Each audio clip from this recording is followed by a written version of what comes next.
Question. Hello, Kim. Basically, my boss from time to time just comes at the start of the shift, blames me aggressively, shouts at me, silences me, and then leaves. Of course, everything is a learning experience, but I doubt I must surround myself with assholes to learn something, and he's in no way justified.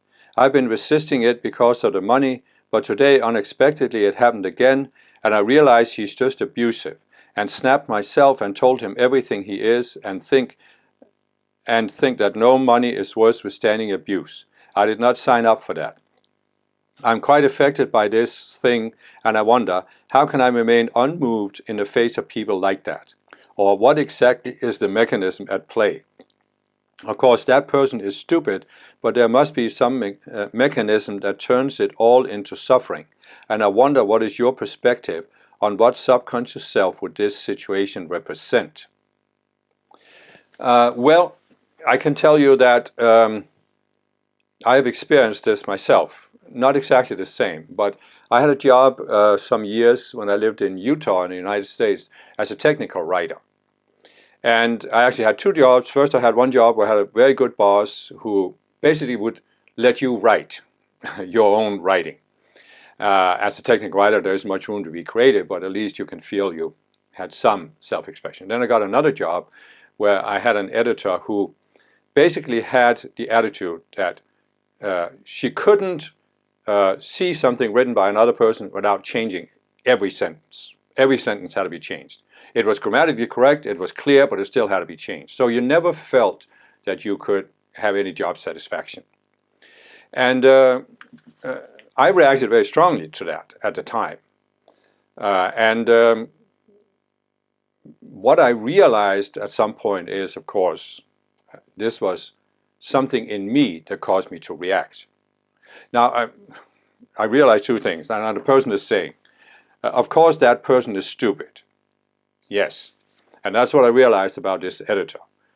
She wasn't stupid, but she had this unresolved psychology, clearly unresolved psychology, that made her this obsessive compulsive. She had to do this. And it was basically her own inferiority that caused her to feel that if she could change everybody, or if she could make everybody else feel inadequate, then she could feel a little bit superior to them. I mean, this is something you often see with people who go around criticizing others. And it sounds like this boss is also basically criticizing others. So you can say, from time to time, he comes at the start of the shift and blames me aggressively. And that's because he's feeling bad about himself. So by taking it out on you, even if there's no reason for it, he feels a little bit better about himself. And it's the same thing with his editor. So you can look at the outer situation and say, yeah, there's a person with unresolved psychology. But how is that going to help you? So what I needed to look at in myself was, but why am I reacting so strongly to this? And back then I didn't have the awareness of subconscious selves, but I still looked at myself and said, what is it in my psychology that causes me to react to this? And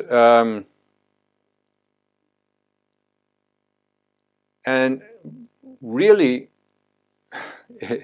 it's something I've seen in many spiritual people. And without making it too complicated, it goes back to what I talk about in my Avatar Psychology playlist, where I say that many spiritual people came to Earth as avatars who came from a natural planet. Right? So on a natural planet, there is nobody who's aggressively monitoring us for the purpose of putting us down and criticizing and judging everything we do. Because on the natural planet, people are supportive of each other. But when we came to Earth, we were exposed to what I call the fallen beings. And they are aggressively monitoring us, judging everything we do for the specific purpose of putting us down, so that we don't dare to express our Christhood. And I didn't realize that at the time. I only realized that later. But I still had to look at myself, and even back then, and say, why am I reacting to this? And back then I couldn't actually resolve it fully. It got better because I realized I had an attachment to not being corrected all the time. But I still didn't get over it, and I actually didn't get over it until I worked on these, the primal selves and the cosmic birth trauma from coming to Earth. Because it goes that deep, you know, that you don't want to be, as a spiritual person, you don't want to be criticized. And incidentally, many people I've seen in spiritual movements, you know, you find a spiritual movement, you're used to being an outsider out in society because you're spiritual. Now you find a spiritual movement, now you think, oh, here is where I belong. Here's the kind of people I can deal with. And then what happens is that in quite a few spiritual movements, you have this focus on doing all the outer things right, following the outer rules, doing the practices, and all of a sudden you realize that instead of having come to a safe haven, you've actually come to a very judgmental environment. And this becomes really a strain for many spiritual people, and sometimes they leave a spiritual movement, a great disappointment. I kind of went off on a tangent here, I realized, but what I'm trying to say is that I assume this person is a spiritual movement, or he or she wouldn't be asking a question. So as spiritual people, it is part of the path. There simply comes a point on the spiritual path where we have to look at, why do I react so strongly when I'm criticized or judged by other people? Because of course we will be, whether it's on a job or in a spiritual movement. It can't be helped on a planet like Earth. And really it comes down to this, as I said, the primal self, the cosmic birth trauma are coming to Earth, being put down by the fallen beings. But there are, of course, more surface level subconscious selves we can deal with that doesn't like to be criticized. I think to a certain degree, as spiritual people, how to put this? I look back at myself and I can see that I've always had this tendency that whenever I do a job, I want to do the best possible job I can do. And I don't mind being told what to do or helped to do things better. But I don't want to be criticized. I don't want to be put in a situation where somebody's projecting that I'm inadequate. Because first of all, I am willing to do the best job I can do, and I am willing to improve myself. So don't come and tell me that I'm inadequate, even though I'm doing everything I can. And so basically what I've seen in myself is that I want to put myself in a situation where I know how to do the job, I'm doing it right, and then people leave me alone. And I think this goes even deeper, where as a result of this birth trauma that I'm talking about, it's like as spiritual people, we want to find a little niche in the world where we can feel safe and secure. And then we're basically saying, oh, leave me alone. Don't disturb me here. Don't criticize me. Don't pull me out of it. And I think that's really a pattern that I see in a lot of spiritual people, and you might see it in yourself. And what I would recommend is then watch that Avatar Psychology playlist.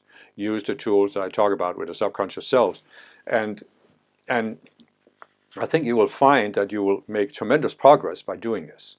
Now, we all have our individual subconscious selves that causes us to react to these situations. So it may be a little bit different for you than what I'm describing here, but if you can dig down and see, you have somebody who's criticizing you. Yeah, there's an emotional reaction, but if you can look beyond the emotional reaction, there is some kind of belief you have of why this shouldn't be happening. It can be individual, as I said, but there's some kind of belief. And for me, part of it is, if I'm doing the best I can and if I'm willing to improve, I shouldn't be criticized. Shouldn't be judged, I shouldn't be put down. I shouldn't be in a deficit situation. I should be in a situation where I'm okay and I'm improving.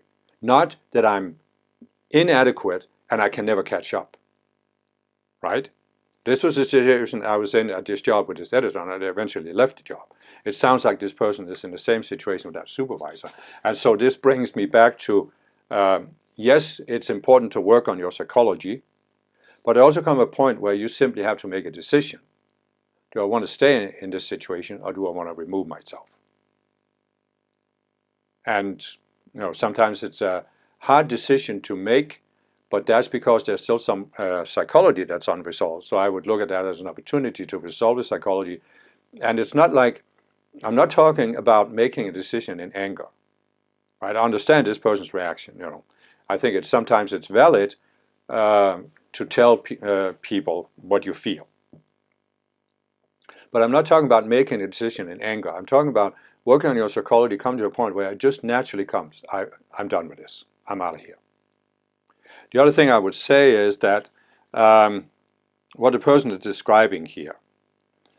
Today, unexpectedly, it happened again, and I realized he's just abusive, and I snapped myself and told him everything he is, and I think that no money is worth withstanding abuse.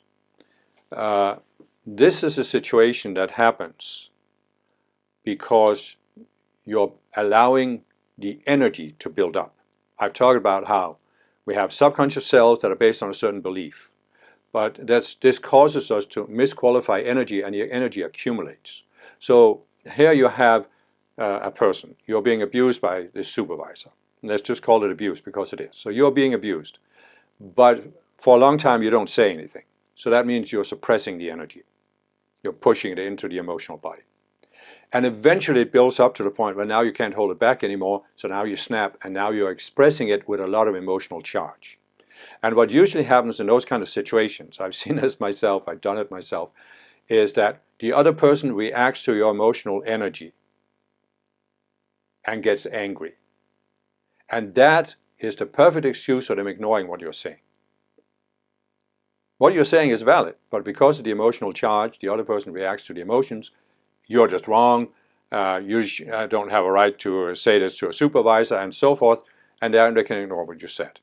So it's better to use the teachings and tools that your Ascended Masters are given to invoke violet flame, to consume that anger energy. And then you may be able to tell the supervisor how you are affected by what he or she is doing, how you feel about it, and it may have a positive effect when you don't have the emotional charge. It's also possible it won't have a positive effect. I would also say, could you go to somebody above that supervisor and tell them about it? But again, you have to be able to do that in a neutral way. That means you have to consume the energy. Because what you see a lot of times is that when the emotional energy builds up, it builds a negative spiral between two people, or between a group of people even. And then it just spirals downwards. So, but as I said, even if you're neutral, it may very well be that it will have no effect to say it because, as I said, the person has such dysfunctional psychology that he or she isn't in control of it and can't change it. And that then leaves you with this, do I want to stay in this environment or not? And I will say that, first of all, if you don't want to leave for whatever reason, difficult to find another job or the money is good, if you don't want to leave, then at least work on the psychology so that you don't have this strong reaction. But you can also come to a point where you can make a decision, again, not with the outer mind, but it comes from within, that you're going to stay there, and that means you just have to put up with it. You have to not react to it. Now, you can't do that until you resolve some of the subconscious self, but you can come to a point where you're making a decision. I'm not going to react to it. It's not going to bother me. And I have experienced myself that when you can make that decision in a neutral way, the situation will change. And the other person may change if you change your reactions, but the other person may not change, but it doesn't bother you. So the equation still changes in the sense that it's more tolerable for you to be in the situation.